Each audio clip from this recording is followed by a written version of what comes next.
Hello hi नमस्कार ओडिशार सब सिनेप्रेमी भाई और भौणी मानक आम ओडिया सिनेमा चैनल को स्वागत करुच्ची। आज कथा बा 2010 मसीह रिलीज होइथिबा सुपरहिट ओडिया सिनेमा दीवाना केउ तमिल फिल्म रु कॉपी होइछि।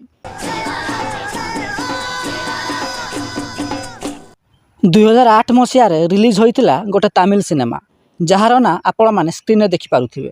एही सिनेमा मध्य सेते बेले सुपरहिट होइतिला।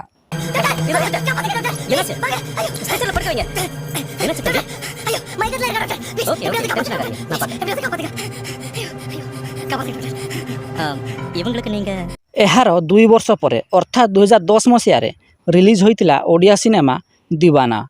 एही फिल्म रो प्रयोजक दायित्व थिले विजय कंदई एवं निर्देशना देइतिले अशोक पति। मुख्य भूमिका रे अनुभव महांती वर्षा प्रियदर्शिनी अभिनय करथिले। एही सिनेमा मध्य सेते बेले सुपरहिट होइतिला।